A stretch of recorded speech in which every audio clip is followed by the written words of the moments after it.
أعوذ بالله السميع العليم من الشيطان الرجيم بسم الله الرحمن الرحيم السلام عليكم ورحمة الله.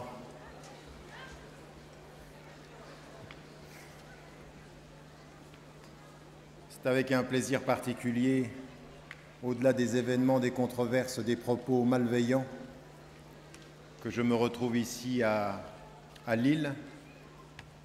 Ça fait un certain nombre d'années maintenant que régulièrement je participe à cette rencontre. J'aimerais saluer les organisatrices et les organisateurs.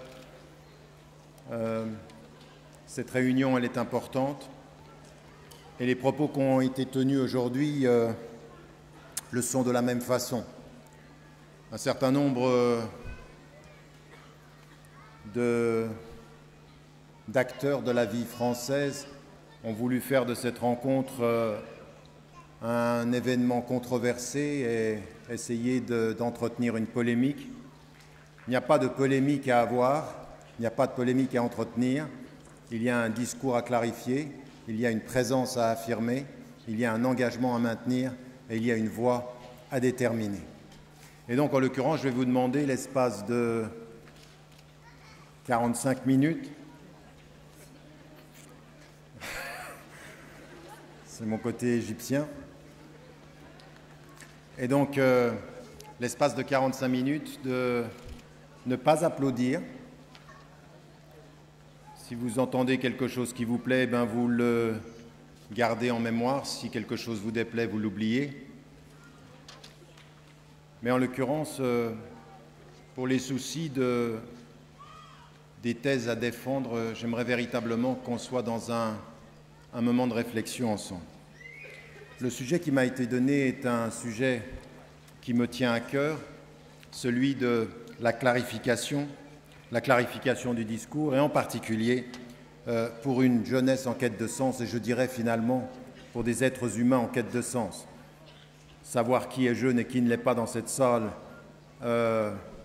tiendrait de la difficulté, mais ce que je sais, c'est que nous sommes tous en quête de sens, nous sommes tous en quête de clarification aussi. Et ce que j'aimerais faire avec vous, c'est pouvoir m'y arrêter pendant un petit moment. Je ne vais pas répondre aux attaques, mais je me permettrai de temps en temps de faire un petit clin d'œil à un certain nombre de propos. Mais ce n'est pas mon but. Mon but, c'est véritablement d'essayer d'être clair sur le discours que l'on tient. À celles et à ceux qui, en l'occurrence, continuent et perdurent à dire que ce soit l'UOIF ou que ce soit l'ensemble des organisations dans le nord de la France ou que ce soit moi-même, que l'on tient un double discours. Les rencontres comme celle-ci sont la preuve qu'il n'y a jamais de double discours, que ce que l'on tient en public, c'est ce que l'on tient en privé, et que ce propos, par exemple ici, aujourd'hui, il passe en direct sur Facebook, ce sont des milliers qui peuvent le voir. Il faudra qu'on nous explique où est le double discours au-delà de l'obsession d'un certain nombre de personnes qui ont envie de jeter le discrédit et qui mentent de la façon la plus grossière et la plus infamante pour eux, pas pour nous, parce que finalement, après 35 ans, 40, bientôt 50 ans de travail, 2 générations de travail, la constance du propos, c'est ce qui compte et qui est le témoignage de la rigueur du travail effectué par les organisations qui sont sur le terrain et par un certain nombre d'acteurs. Ça m'amène, en guise d'introduction longue, à simplement dire 3 choses. La première des choses, c'est que nous assistons aujourd'hui, dans le propos politique, comme dans le propos médiatique, mais également dans le propos à l'intérieur de la communauté musulmane, des Français de confession musulmane, à une confusion dans la terminologie, à ne plus très bien savoir de quoi l'on parle, de qui l'on parle et quelles sont les priorités. Et donc, quand on parle de clarification, il faut clarifier les définitions, il faut clarifier les notions, mais il faut clarifier aussi la structure du propos. Clarifier un discours, ce n'est pas simplement les mots que l'on comprend, c'est l'ordre des priorités que l'on organise dans son propos. Et donc, en l'occurrence ici, si vous observez ne serait-ce que les mots, on ne sait plus très bien aujourd'hui de qui l'on parle quand on parle des musulmans. On ne sait plus très bien de qui l'on parle quand on parle des islamistes. On ne sait plus très bien de qui l'on parle quand on parle des djihadistes. Si vous prenez toute une série de mots à l'intérieur du référent musulman, parfois pour les musulmans eux-mêmes et souvent de la même façon pour la société, les termes que l'on emploie ne sont pas clairs quant à leur définition. Ajoutez à cela la confusion qui s'est ajoutée aujourd'hui avec ce qui se passe en Syrie et en Irak, l'État islamique. Donc toute une série. Qui est musulman? Qu'est-ce que l'on entend par islamiste? Qu'est-ce que l'on dit quand on parle de djihadiste? Qu'est-ce que le djihad? Comment est-ce que l'on comprend la notion même d'État islamique? C'est la confusion totale et on utilise ces termes de façon totalement anarchique. Alors ce n'est pas nouveau, ça fait longtemps que ça dure. Mais j'aimerais vous dire une chose, il y a dans le propos politique comme dans le propos médiatique un certain nombre d'éléments de la confusion qui sont dus à l'ignorance, il n'y a pas à en douter.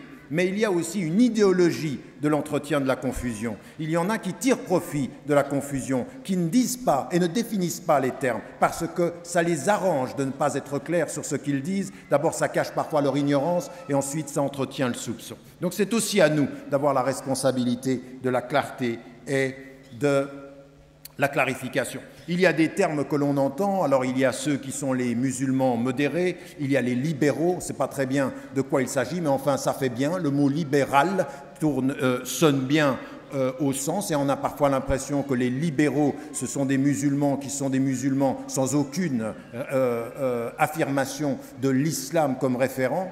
On ne sait pas très bien non plus ce que cela veut dire. Ajoutez à cela, sur un plan beaucoup plus général, des personnes qui s'octroient le monopole du respect des règles de la République. Et donc, en l'occurrence, quand on parle d'être républicain, quand on parle de respecter la loi, quand on parle de respecter la laïcité, quand on parle des démocrates, quand on parle de la liberté d'expression, quand on parle de la même façon de la citoyenneté, eh bien, on s'aperçoit là aussi qu'on a des définitions à géométrie variable, selon que l'on parle d'une certaine citoyenneté ou de la citoyenneté d'un certain nombre de citoyens. Et l'expression la plus immédiate de cette dérive dans le propos et les définitions, c'est d'en arriver aujourd'hui en France à différencier les citoyennetés en faisant la différence entre ceux qui seraient citoyens mais pas complètement citoyens parce qu'ils auraient une citoyenneté d'un autre pays qui pourrait être un pays à problème ou en tout cas un dispositif qui pourrait être également ou des actions qui pourraient mettre à mal leur appartenance, comme si aujourd'hui il y avait quelque part dans la Constitution française la capacité et la possibilité de différencier entre les nationalités ou entre les citoyennetés, comme si certains Français étaient plus français que d'autres. Et donc, en l'occurrence, tout ce débat sur la déchéance de la nationalité est un débat qui montre quelque chose d'extrêmement pervers qui s'est installé dans le discours aujourd'hui, ne plus savoir dire « nous, citoyens français » et commencer à distinguer entre qui est plus français qu'un autre. Cela, c'est dangereux pour tous. Nous ne sommes pas le seul à le dire. À l'intérieur de tous les partis politiques, la fracture est consommée entre ceux qui le soutiennent et ceux qui s'y opposent. Et nous aussi, de ce point de vue-là, nous avons à entrer sur ce champ-là. Et puis, même quand on entend un certain nombre de politiques et qu'ils disent « nous », en parlant de la France ou en parlant de la société d'un point de vue général, on a parfois l'impression que ce « nous » n'est pas un « nous » inclusif. Il y a « nous » et il y a « eux ». Alors déjà, le propos dans la classe politique qui consiste à dire la France et même de projeter sur la question des cités et des banlieues l'idée que ce serait une autre France est problématique. Dans le discours politique aujourd'hui, à partir de Paris, la province comme les cités, comme les banlieues, donnent l'impression que c'est une autre France, que ce qui se passe dans les banlieues n'est que l'expression de problèmes sociaux ou de dérapages. La richesse de la vie dans les cités, la créativité qui s'y est prononcée, les évolutions qu'il y a pu y avoir, au-delà de la gestion parfois discriminatoire, de la discrimination à l'emploi, de la discrimination au logement, eh bien, met en évidence que dans le discours général, il y a déjà une fragmentation de la perception de la société française. Et là, il faut aussi clarifier, dire nous, dire la République, c'est toute la République, de tous les citoyens, de toutes les cités, de toutes les villes, de toutes les provinces et de toutes les classes sociales, de toutes les couleurs, de toutes les origines et de le même avenir, la même société, le même avenir. C'est de ça dont on parle quand on dit nous, non pas simplement le rouge, blanc, bleu quand la France gagne, qui oublie, quand la France gagne, l'origine d'un joueur de football, mais qui rappelle systématiquement son origine quand un jeune dérape dans une cité. Il est d'origine arabe quand il fait le mal, il est français quand il met un but. Non, non, non, oh non, non. C'est moi qui peux être émotif, pas vous. Parce que je pense et j'espère, pour ceux qui sont des renseignements généraux ou du nouveau terme que vous avez, que vous écoutez bien ce que je dis, car rien de ce que je dis ne sera contre la loi. Tout est dans la République, dans la laïcité, l'unité de la France, et en même temps critique par rapport à un certain nombre de discours politiques qui, eux, feraient bien de se poser la question de savoir si tout ce qu'ils font et tout ce qu'ils disent est proprement légal. L'illégalité n'est pas là où on le croit. Quand on interdit de parole un certain nombre de personnes au nom de la liberté d'expression, ça n'est pas nous qui dérogeons à la liberté de conscience et la liberté d'expression. Ce sont des certains nombres de politiques qui travaillent contre le droit et qui travaillent contre l'identité française. Et si nous parlons aujourd'hui, c'est pour rappeler à la France, prenez bien au sérieux ce que nous disons. Ce que nous disons, c'est que nous sommes des agents de réconciliation entre les grandes valeurs de la France et les pratiques quotidiennes. Nous ne sommes pas là pour déclarer une quelconque guerre que nous ne voulons pas. Nous sommes des agents de paix. Et la meilleure des paix, c'est d'appliquer les principes que l'on prêche, dont celui de la liberté d'expression, dont celui de l'égalité des femmes et des hommes devant la loi et de tous les citoyens devant la loi. Et donc, ayant dit cela, la clarification, elle passe aussi par le langage. Et ce que Michel Foucault disait avec force, le langage est du pouvoir, qui donne les définitions, qui change les définitions, qui fait évoluer les appellations, et celui qui a le pouvoir. Raison pour laquelle il faut se réapproprier de façon ferme, de façon claire, de façon construite, de façon intellectuelle, raisonnable et rationnelle, la terminologie que l'on emploie contre la confusion qui s'installe. Et ça, c'est aussi votre responsabilité en tant que citoyen, votre responsabilité en tant que femme et homme français, avec une confession musulmane, ou que vous soyez chrétien, ou que vous soyez juif, ou que vous soyez athée, ou que vous soyez agnostique, ou que vous soyez bouddhiste, ou que vous soyez hindou, quelle que soit votre appartenance, vous avez le devoir de la clarté également dans l'engagement citoyen. Et donc, ce que je disais, le langage c'est du pouvoir et un certain nombre de personnes nous imposent des catégories qu'il faut que nous revisitions et que nous rediscutions, celles dont j'ai parlé tout à l'heure. Et en même temps, dans la nécessité de clarifier, il y a aussi le courage de se positionner. Aujourd'hui, en Occident, je ne sais pas si vous suivez les préparatifs de l'élection présidentielle aux États-Unis, mais je peux vous dire que ça fait peur. Non pas le contenu seulement du discours, mais le niveau du discours. Le niveau qui réussit à avoir un impact sur la population quand un des candidats à la présidentielle, milliardaire, réussit à gagner en nombre de votes en annonçant qu'il veut interdire l'entrée des musulmans sur le territoire américain. Quand il a un discours qui est un discours d'exclusion. Et ce dont nous apercevons, c'est que le discours politique à travers le monde d'ailleurs, même dans les sociétés majoritairement musulmanes, l'Occident n'a pas le privilège du délitement du discours politique, de l'appauvrissement du discours politique. Ça fait peur de voir des politiques en arriver en réponse à tout ce qui doit être fait pour la lutte contre l'extrémisme violent, les dérapages que certains jeunes peuvent vivre en partant en Syrie, de ce qui est en train de se passer en Syrie, en Irak, de nous dire la réponse, c'est plus de sécurité, déchéance de la nationalité. Ça fait peur de voir des politiques répondre à des sujets aussi sérieux, si profonds, par du symbole. Et quand on leur dit « mais ça va changer quoi ce que vous faites ?» Eh bien rien, c'est un symbole. Ils le savent. Même ceux qui se sont enfermés dans ce débat savent que ce n'est qu'un symbole. Aujourd'hui, le vivre ensemble a besoin d'autre chose que de symboles. L'élection de Barack Obama, il y a presque 8 ans, à la tête des États-Unis, qui était formidable d'espérance pour l'égalité entre tous les citoyens, noirs, blancs, latinos, n'a rien donné. Ce fut un symbole. Où est la réalité ?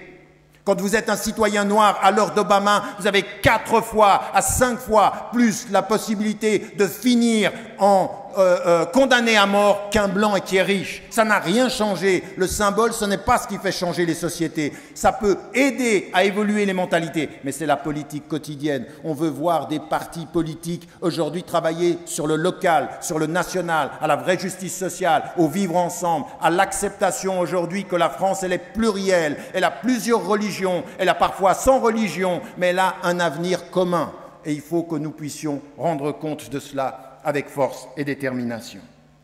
Et donc, la nécessité de clarifier et de se rapproprier les propos. Alors, de l'intérieur, assez rapidement, pour qu'on puisse avancer dans la réflexion.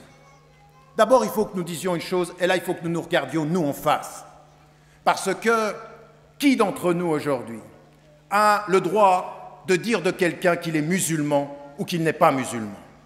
Aujourd'hui, avec force et détermination, contre tout ce qui peut se dire au Moyen-Orient, que ce soit des chouyours ou que ce soit des autorités religieuses qu'on peut respecter pour certaines de leurs pensées, mais quand aujourd'hui certains tombent dans le piège de nous dire qu'il y a des sunnites d'un côté, que les chiites sont dangereux, qu'il y a les chiites d'un côté, que les sunnites sont dangereux, il faut que nous répondions de la France où nous sommes, de l'Occident où nous sommes, chiites, sunnites sont musulmans et nous respectons toute personne qui se dit musulmane et c'est ceci qui est déterminant pour nous. Nous ne mettons pas quelqu'un dehors de l'islam ou à l'intérieur de l'islam, ça ne nous est pas donné, nous ne sommes pas autorisés à le faire. Nous pouvons avoir des divergences politiques, nous pouvons considérer la Syrie comme étant un élément où la discussion sur le plan politique, je pense avec force et détermination que Bachar el-Assad est un dictateur, qu'il doit quitter le pouvoir. Et j'entends de l'autre côté des chiites et des gens qui sont de notre plan politique me dire non, il doit rester. Je ne laisserai jamais mon opposition politique à leur politique faire dire qu'ils ne sont pas musulmans et les sortir de la tradition.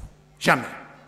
Et aujourd'hui, c'est un discours que nous devons dire avec force. Ne pas nous laisser entraîner dans ce type de division extrêmement mauvaise, extrêmement grave. Et ça m'amène également à dire, donc ici, que nous avons une diversité acceptée.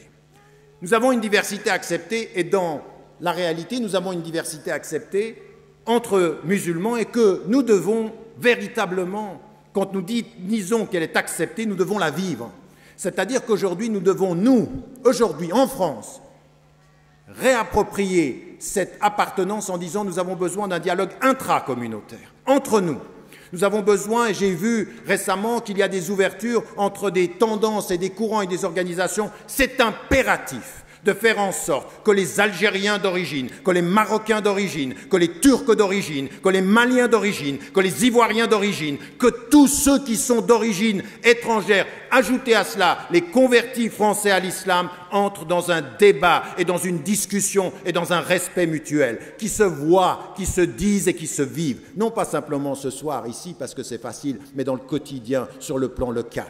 Nous avons à faire ce travail, c'est un impératif. Et toutes ces personnes, ces femmes et ces hommes sont musulmanes et sont musulmans. Ça, le dialogue intracommunautaire, je l'ai dit, entre les sunnites et les chiites, et ça, c'est une diversité acceptée. Nous avons une diversité culturelle. Et la France est une culture maintenant musulmane. La France, l'islam est une religion française. Et donc la France est une des cultures musulmanes. Vous avez la capacité, l'autorité culturelle de faire que la culture française elle soit considérée comme une culture musulmane parmi les cultures musulmanes et tout ce qui est bon en France, tout ce qui est ouvert à la France, tout ce qui est ouvert à votre expression de votre islam est français. Le français est une langue de l'islam. La culture française est une des cultures de l'islam. Et il faut le dire avec force et le vivre avec détermination. Mais ce n'est pas terminé.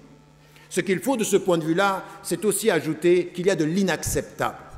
Alors il y a une chose que j'ai dite sur Facebook ou que j'ai dite dans des médias à l'étranger, j'ai pu le dire en Angleterre et qui a été mal compris ou compris superficiellement. J'ai dit qu'il y a la diversité acceptée et il faut que nous expliquions ce que cela veut dire. Qu'il y a aujourd'hui en France des interprétations islamiques qui sont acceptées. Il y a des interprétations littérales, il y a des interprétations traditionnelles, il y a des interprétations réformistes, il y a des interprétations mystiques, il y a des interprétations rationalistes. Toutes ces interprétations sont le bienvenu. Elles sont, à l'intérieur de l'islam, l'expression de la diversité acceptée. Et maintenant, il y a aussi des choses qui sont inacceptables. Quand aujourd'hui, au nom de l'islam, un certain nombre de femmes et d'hommes disent et affirment qu'on peut tuer des innocents, qu'on peut s'en prendre à des musulmans ou à des personnes qui ne sont pas musulmanes, qu'on peut tuer, qu'on peut torturer, qu'on peut exécuter, à l'image de ce que fait Daesh aujourd'hui en Syrie ou en Irak, nous avons l'obligation morale, le devoir intellectuel de dire ceci est contre le message, nous ne l'acceptons pas, nous le condamnons et nous le combattrons. C'est notre nécessité. Et comprenez bien également, à tous ceux qui veulent faire de la confusion, parce qu'on a des autorités politiques qui discutent avec les princes et les rois des traditions salafis et qui viennent nous dire ici que les salafis sont dangereux. Il faudrait quand même que ce soit vous qui réglez vos contradictions. Ce n'est pas nous qui parlons avec les chefs d'État de la production. Et nous, ce que nous disons ici, c'est que nous pouvons ne pas être d'accord avec les littéralistes. Mais attention, un littéraliste n'est pas un violent extrémiste. Et jusqu'à preuve du contraire, chiffres à l'appui, en Angleterre, aux États-Unis, en France, en Allemagne, en Espagne, montrez-nous les chiffres. Combien de ceux qui sont dans l'extrémisme violent sont issus d'une radicalisation directement liée au littéralisme? Pas beaucoup. La majorité des jeunes qui ont versé dans la violence radicale ont versé dans une violence radicale, dans une expression de la pratique religieuse de 2 mois à 3 mois à 6 mois avant. Donc l'idée d'une radicalisation par le littéralisme ne tient pas à l'étude des faits. C'est de la construction, ceci.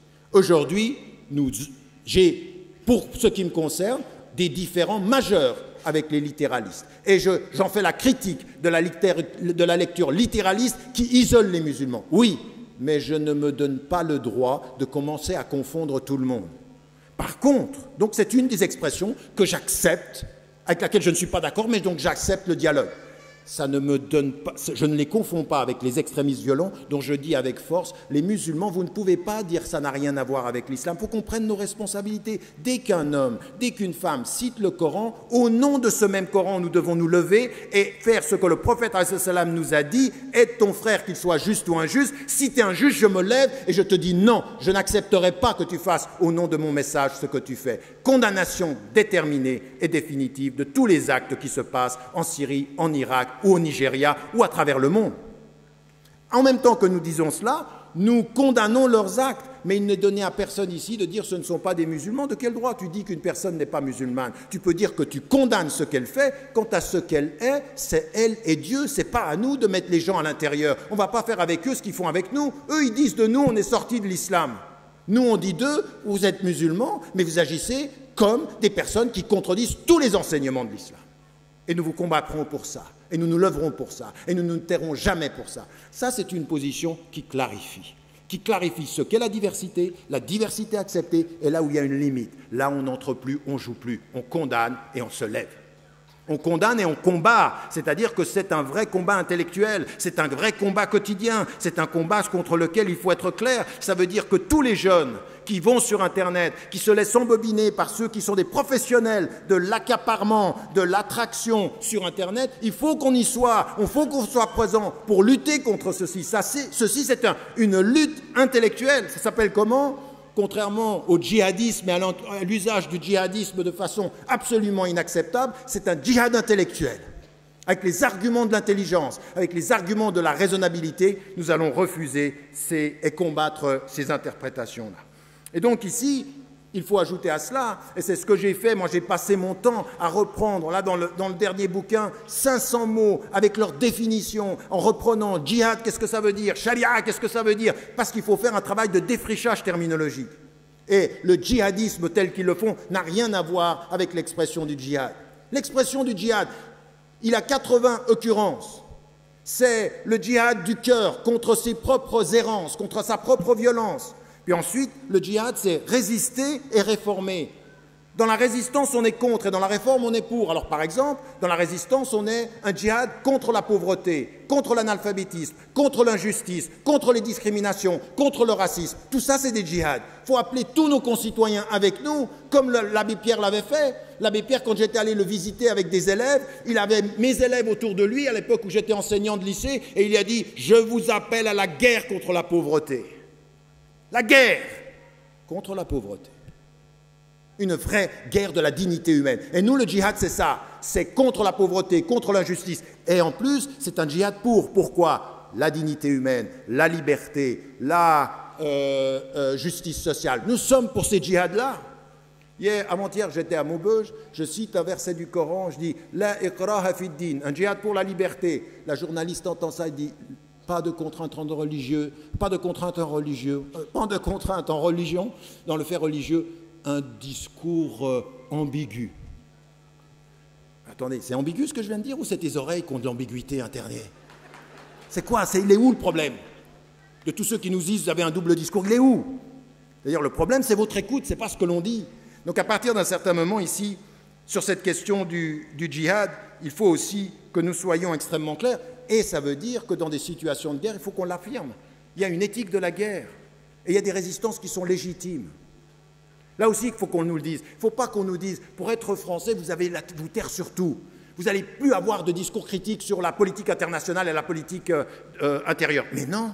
Si on est vraiment français, au nom de la liberté d'expression, on va pouvoir parler de tout, libre, assuré, confiant, assuré de notre citoyenneté. Et ça veut dire quoi? Ça veut dire que si nous condamnons tous ceux qui sont dans la violence et qui tuent, nous savons aussi faire la différence entre les résistances légitimes.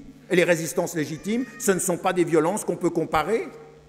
Ah, c'est Sharon qui, tout de suite après 2001, ose dire à la face du monde, quand ils sont allés tuer des gens dans le World Trade Center et qu'ils ont tué, il dit, ah ben vous voyez, vous avez, vous, vos terroristes, comme nous avons Yasser Arafat. Ah, le résistant Yasser Arafat, il est le même que ceux qui ont tué. Mais non, ça c'est de la manipulation politique. Parce que ce que nous disons avec force, c'est que tous ceux qui ont sauvé la France, tous ceux qui étaient dans la résistance française, ce sont les justes de la France. Ceux de mon pays en Suisse qui ont refusé de ne pas laisser entrer les Juifs quand tout le monde voulait les renvoyer à l'extermination, ceux-ci, ce sont les justes. Ce sont des vrais résistants. Il y a des résistances légitimes.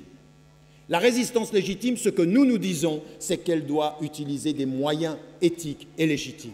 On ne tue pas des innocents, on ne tue pas des femmes, on ne tue pas des enfants, on ne tue pas, et on ne tue pas les innocents, même les religieux, et on ne s'en prend pas à la nature. Ça, c'est l'éthique musulmane.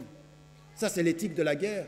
Mais quand on vient et qu'on veut vous exterminer, nous devons dire avec force que nous avons le droit de résister et qu'on ne confondra pas les horreurs des uns avec la résistance légitime des autres. Et que ceux qui ont envie de nous embrouiller là-dessus, qui aimeraient, pour que nous soyons des musulmans libéraux, que nous nous taisions sur les injustices en Afrique, ou au Rwanda, ou au Tibet, ou en Palestine, eh bien nous leur dirons non, nous ne nous tairons pas. La dignité de notre citoyenneté, c'est d'être du côté des opprimés. Qui nous le dit? Notre conscience. Qui nous le dit? Notre religion. Qui nous le dit? Notre citoyenneté française. C'est ça les valeurs que nous défendons. Et si vous les oubliez, nous vous les rappellerons. Ça, c'est une démarche qui est particulièrement importante aussi dans la clarification de qui nous soutenons. Et je vous le dis pourquoi? Parce que ceux d'entre vous qui pensent que tout ce qui va concerner notre citoyenneté est lié à ce qui se passe à l'intérieur des frontières nationales, vous n'avez pas compris. Il y a aujourd'hui une relation très très claire entre la question nationale et la question internationale. Et nous devons clarifier nos positions internationales comme nos positions nationales. Nous sommes, où que cela soit, du côté des opprimés, dans les cités françaises, dans les villes françaises, comme dans les villes africaines, comme dans les sociétés africaines, comme au Moyen-Orient et comme en Asie et jusqu'en Chine. Nous sommes du côté des opprimés et notre voix est la voix des sans-voix. Ça fait partie de notre citoyenneté et la façon dont nous le comprenons. Et donc, cela veut dire aussi que dans notre engagement, nous avons à être clair de ce point de vue-là sur cette démarche. Ensuite, il y a un certain nombre de personnes qui continuent. Vous savez, quand vous posez des questions, on est légitimé à poser des questions. Et un certain nombre de personnes sont en train de nous dire systématiquement, et en particulier, c'est vrai sur la question de l'UOIF, je vise avec ça depuis 25 ans, systématiquement, dès qu'il se passe quelque chose dans une organisation, ah, attention, ce sont les frères musulmans. J'aimerais répondre à ça maintenant et que ça suffit. Qu'il y ait eu une influence historique, qu'il y ait des personnes qui soient venues des pays qui étaient des pays où il y avait un mouvement de pensée, personne ne le nie. Que sur les 25 dernières années, 30 dernières années, nous ayons évolué, que nous ayons acclimater, considérer notre pensée dans le pays et que maintenant c'est une pensée qui soit ici, en France, pour nous, de façon complètement autonome, tout le monde doit de ce point de vue-là le reconnaître. Mais ceux qui systématiquement sont en train de vouloir associer toute expression d'un islam qui est un islam apaisé, un islam assumé, un islam cohérent sur le terrain, on a envie de leur dire « mais en fait, ce n'est pas nous les complotistes. C'est vous qu'entretenez dans tout ce que nous faisons l'idée qu'il y a un complot, qu'on a un double discours. » Et quand certains sont en train et viennent et ils vont citer à des moments donnés, ça ne m'est jamais arrivé par rapport à moi parce que, alhamdoulilah, la voix elle est extrêmement claire et depuis 30 ans. Mais il y a un certain nombre de personnes qui ont pu dire des choses il y a 30 ans et qui ont évolué. Et il faut accepter cette évolution. On ne va pas systématiquement rappeler aux gens, vous avez dit ça il y a 30 ans, parce qu'alors si c'est le cas, on va le faire avec vous, messieurs les politiques. On va vous rappeler que certains d'entre vous, socialistes, vous fûtes trotskistes, que vous fûtes presque staliniens, que vous avez accepté la colonisation, que vous avez accepté la politique en France, la France-Afrique, que vous vous êtes tués au Rwanda, que vous n'avez rien dit au Burkina Faso. On va vous rappeler votre silence. Vous voulez qu'on vous rappelle encore mieux que cela ? Parce qu'aujourd'hui, vous célébrez avec le monde entier Mandela. Mandela, qui est l'icône de la liberté, mais pendant combien d'années le gouvernement français a fricoté avec le gouvernement d'apartheid sud-africain ? Vous voulez qu'on vous rappelle le passé ou vous avez évolué ? Vous avez évolué et on accepte votre évolution. On espère que c'est une vraie évolution. Et de ce point de vue-là, acceptez l'évolution de la pensée des autres. Il n'y a pas que vous qui ayez le privilège de l'évolution de la pensée. Tout le monde évolue et c'est une bonne chose. Donc, ayant dit cela, ça nous permet aussi à un moment donné de dire maintenant il va falloir nous écouter et faire un vrai travail à partir de ce que nous disons et de la façon dont nous nous considérons. Et donc, une fois qu'on a mis en évidence ce que j'ai dit par rapport à l'islam, ce que j'ai dit par rapport au djihad, ce que j'ai dit par rapport aux djihadistes et la clarification de ces propos, et à partir de là également, notre positionnement par rapport à l'autre série de terminologie. Tout ce que j'ai dit ici, c'était par rapport à la référence islamique. Maintenant, et pour aller vers la fin de mon propos, il y a toute une série de mots aussi qui doivent être clairs sur notre appartenance. Quand nous parlons de citoyenneté, nous sommes sérieux avec la question de la citoyenneté. Nous sommes sérieux avec la question de la citoyenneté et nous affirmons que le nous citoyen, et moi j'insiste là-dessus, certains n'avaient pas compris à l'époque, quand il y avait 15 ans, je parlais de ce nouveau nous. Comment est-ce que nous disons nous comme citoyens d'un État? Et nous disons nous, et ce que nous voulons aujourd'hui, c'est une citoyenneté qui soit égalitaire. Nous voulons l'application de la laïcité dans sa lettre et son esprit de façon égalitaire. Nous voulons de cette façon-là que la reconnaissance que nous avons du cadre légal et de la citoyenneté soit, de ce point de vue-là, appliquée de la même façon. Et que quand les politiques disent « nous », ils comprennent que le « nous », il est inclusif. Dans les derniers événements du 13 novembre, ceux qui ont tué, ils ont tué indifféremment tout le monde, des Français de toute appartenance, de toute origine et de toute religion. Le nous des victimes doit être aussi le nous des citoyens. Et que toute réponse de l'État ou des médias qui entretiendraient la peur, aviverait la division et la fracture est la pire des réponses possibles. En fait, c'est exactement ce que veut Daesh. C'est exactement ce que veulent les extrémistes violents. Entretenir la peur, diviser les populations. Et quand la réponse, elle est l'état d'urgence, qui permet aujourd'hui, quand même vous rendre compte d'une chose, il y a un certain nombre de citoyens dans ce pays, ils étaient innocents, ils ont été assignés à résidence, ils ont perdu leur travail. Il y a eu des gens qui se sont fait mettre à terre devant leurs enfants et humiliés. Il y a des gens qui sont, au nom de la suspicion, établis dans des listes et ils n'ont rien fait. Cette injustice entretenue n'est pas l'expression de la citoyenneté dont on parle. L'état d'urgence, il a une seule fonction, c'est d'être temporaire et il doit cesser. Mais l'entretenir et le maintenir, ça veut dire que vous avez aujourd'hui, comme principe de la politique, entretenir la peur et établir la politique sécuritaire. Mais nous savons pourquoi. Nous savons aujourd'hui ce qui est derrière tout cela. Le problème de tout ceci, ce sont des visées surtout électoralistes. Ce à quoi vous pensez, ce sont les prochaines élections. Nous, ce à quoi nous pensons, c'est le vivre ensemble réel, c'est la paix sociale réelle, c'est la citoyenneté réelle. Et nous le disons à tous les politiques, si vous voulez vous disputer, si vous êtes si avide de pouvoir que vous en oubliez le bien pour la France, le futur de la France, eh bien, à partir d'un certain moment, ce n'est pas la France qui doit être prise en otage de vos conflits politiques. C'est peut-être à vous de vous questionner. La France a un grand besoin de renouveau de sa classe politique et de son discours politique, au-delà de ce petit calcul électoraliste. Et donc, notre citoyenneté, c'est une citoyenneté qui s'affirme, c'est une citoyenneté qui dit respecter la laïcité, qui l'affirme et qui la veut, qui demande à ce qu'il y ait une véritable politique sociale, qu'il y ait une politique urbaine, qu'il y ait un vrai travail sur le plan local, que les autorités entrent en communication avec leurs citoyens. La citoyenneté française, des Français de confession musulmane, demande à l'État de toute urgence de cesser de traiter la question de l'islam par ambassade interposée ou par capitale éloignée. La citoyenneté des Français de confession musulmane demande que l'État français également accompagne des processus qui doivent être endogènes de formation des imams et de la responsabilité religieuse ici, en France, par des Français de confession musulmane, sans aucune intervention, que ce soit de l'État français ou de n'importe quel autre État. La citoyenneté française de confession musulmane demande et exige de toute urgence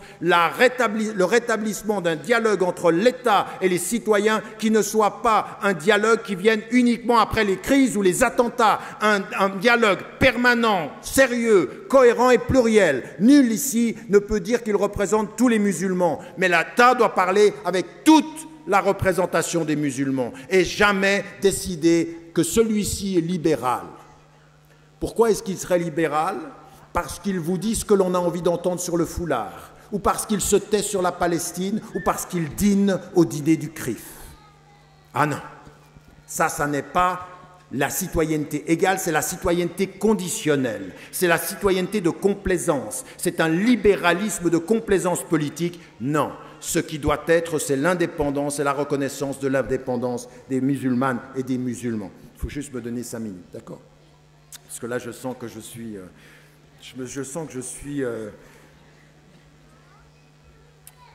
Alors, pour aller plus loin encore, nous affirmons également, dans la clarification du propos, qu'avec tous les intellectuels français, défenseurs de la laïcité dans la lettre et de son esprit, que nous voulons résister à tous ceux qui utilisent la laïcité à des fins anti-religieuses, et qui stigmatisent les musulmans et qui entretiennent un racisme au nom de la laïcité. Pour certains, la laïcité, c'est l'autre nom d'un racisme travesti pour stigmatiser ou le religieux ou les musulmans. Eh bien, aujourd'hui, il faut que nous sortions de ce piège-là. Nous avons suffisamment d'intellectuels, suffisamment d'organisations. Et vous avez vu tout ce qui s'est passé, le soutien qu'il y a eu, par exemple, par rapport à M.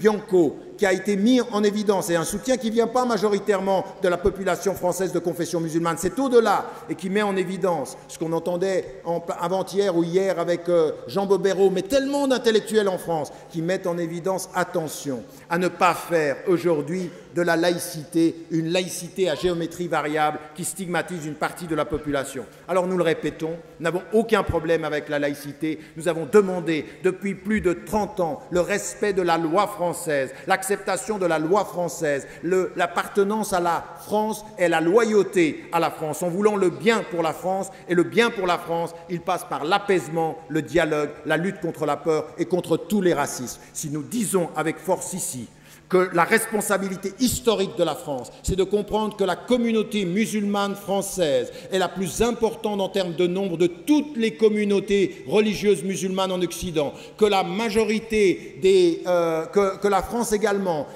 trouve la communauté juive la plus importante d'Occident dans ce pays.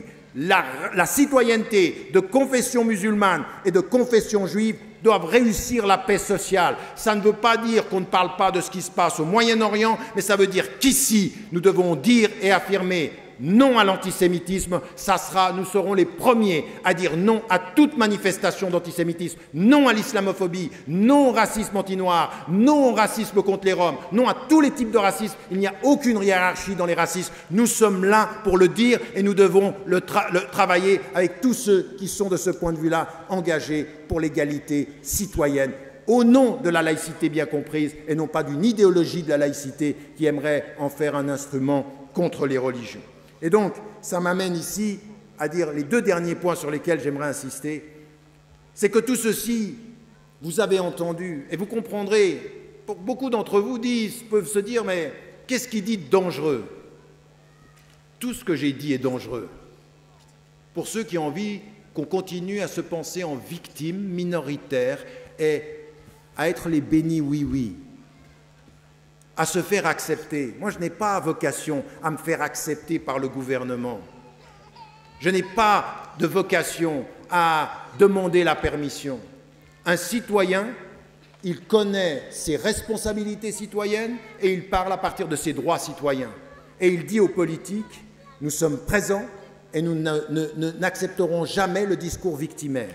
Bien sûr qu'il y a des victimes de racisme, bien sûr qu'il y a des victimes d'islamophobie ou d'antisémitisme, bien sûr qu'il y a des victimes de discrimination à l'emploi, mais il y a une différence entre être une victime et entretenir la mentalité victimaire. Nous ne sommes pas des victimes et nous allons nous battre. Et nous allons nous battre pour la première fois, vous allez le voir parce que ça vient sous vos yeux. Ça ne sera pas la communauté française ou les citoyens français de confession musulmane. Non, ce seront des citoyens français qui vont dépasser le clivage conventionnel et qui vont venir avec des chrétiens, avec des juifs, avec des athées et avec des agnostiques et on va travailler ensemble. Parce que ça vient maintenant, c'est sous nos yeux. Mais vous voyez ce que ça veut dire? Ça veut dire que vous qui êtes présents ici, il faut cesser le discours victimaire, il faut cesser l'auto-isolement, il faut cesser de se penser contre. Aujourd'hui, il faut venir avec un projet de société, avec une vision pour la France. La France, elle a besoin de citoyens qui ont une vision.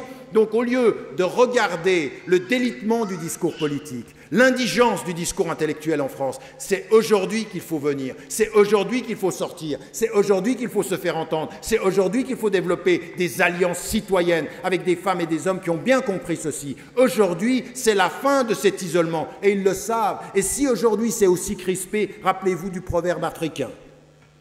On ne commence à jeter des pierres sur un arbre que quand cet arbre porte ses fruits.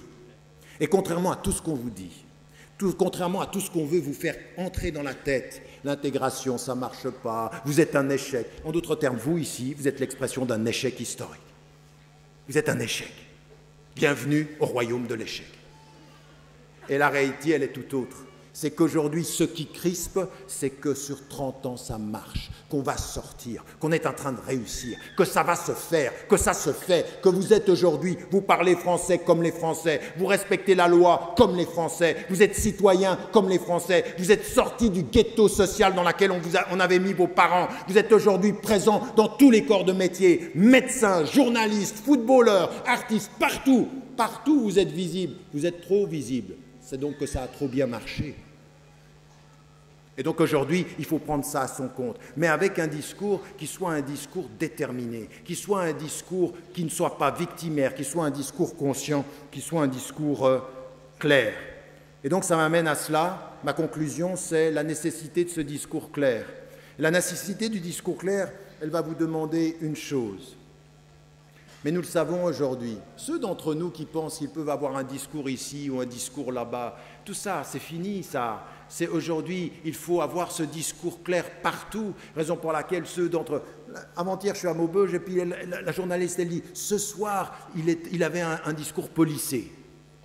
Mais je veux dire, c'est que son ignorance, c'était qu'elle n'était pas là hier, qu'elle n'était pas là il y a 25 ans, ça fait 25 ans qu'elle ne sait pas ou quoi? Ça fait 25 ans qu'elle n'entend rien. Et donc nous, aujourd'hui, ce discours clair, il doit être un discours qui doit être structuré et qui doit connaître les priorités. Et je vous demande de faire très attention à une chose. D'être ouvert, ça ne veut pas dire de se perdre, c'est de se connaître et de connaître avec qui l'on vit. C'est ce que dit... Vous savez, quand on répète... Nous vous avons établi comme une religion du juste milieu. Dans un autre verset, nous vous avons établi en nation et tribu. Ce travail-là, il est très important. Et donc, c'est un appel aujourd'hui, et je vous le dis avec force. Moi, ce à quoi je vous appelle comme étant le premier élément de la résistance et de l'expression de votre présence citoyenne en France, c'est un djihad de l'éducation, de la consolidation intellectuelle, du vocabulaire, de l'expression. Au lieu qu'ils disent, il y a lui qui parle et il n'y a personne, il y en a énormément d'entre nous qui parlent. Maintenant, il faut que ce soit des centaines qui parlent.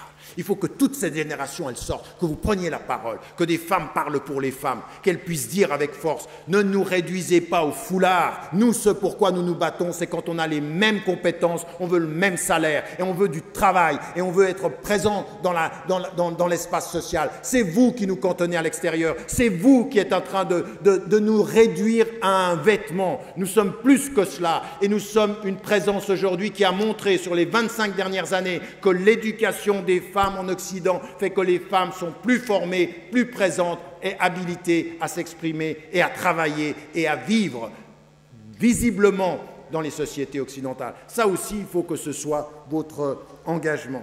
Et donc, j'aimerais dire en même temps que s'il y a un vrai rempart à l'extrémisme violent, et je le dis, vous savez, avant-hier sur la radio à RTL, ils me disent « on dit que vous êtes un sous-marin de l'islam radical ». Un sous-marin. Je suis vraiment dans les profondeurs. Il y en a une qui vient dans une salle de cinéma, la lumière elle est tamisée, le personnage des salles obscures. Mais vous êtes dans le délire.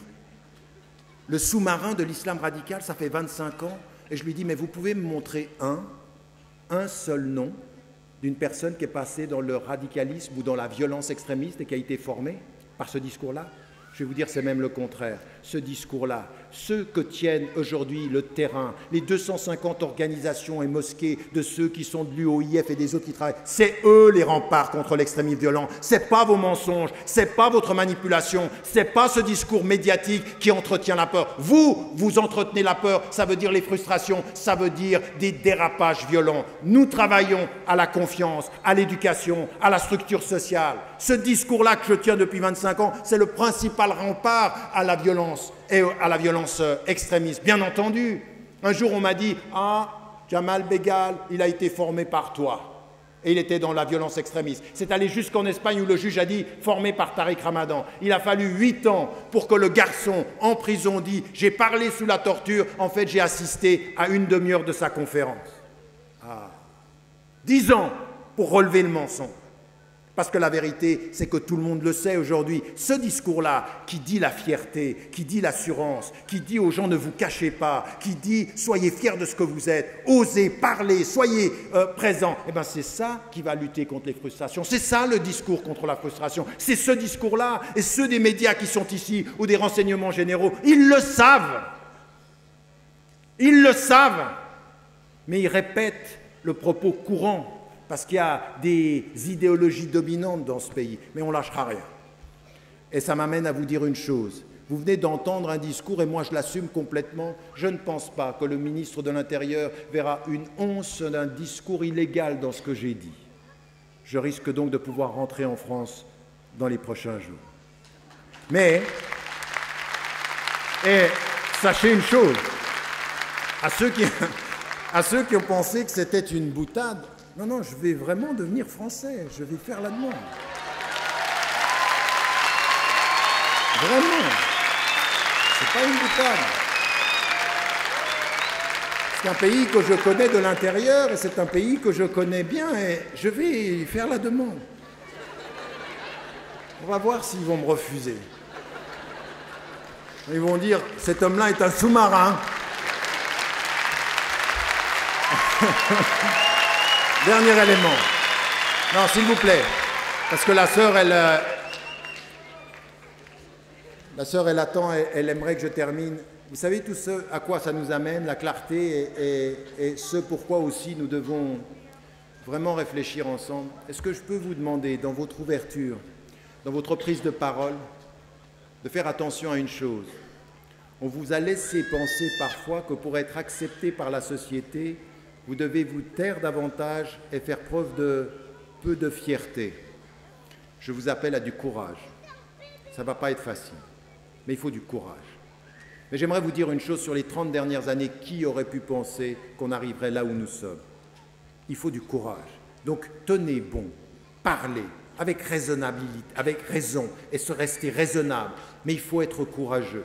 Nous avons besoin aujourd'hui de femmes et d'hommes, des citoyens français, d'ailleurs de confession musulmane, mais aussi on a envie de dire, moi je rencontre des journalistes, des fois à la fin de l'entretien, je dis, vous pouvez être un peu courageux? Et des citoyens qui sont chrétiens ou qui sont juifs ou qui sont athées, agnostiques, soyez un peu courageux. La France, en face de la classe politique et des médias, a besoin de courage. Soyez courageux autant que faire se peut. Mes derniers mots, c'est que vous avez entendu qu'il y a une campagne de soutien par le grand froid sur Gaza. La situation est terrible. Alors on parle aujourd'hui de Daesh, on parle et on compte les morts, vous savez que c'est terrible ce qui se passe en Syrie, c'est terrible ce qui se passe en Irak, c'est terrible ce qui se passe au Yémen, et ce qui se passe à Gaza dans le silence est aussi terrible. On vous demande de participer financièrement, faites un effort de participation. J'avais promis d'apporter ma contribution pour vous le rappeler. Que Dieu vous aide, vous aime et vous garde. Wallahu a'lam wa a'la wa ahkam. Wassalamu alaikum wa rahmatullahi wa barakatuh.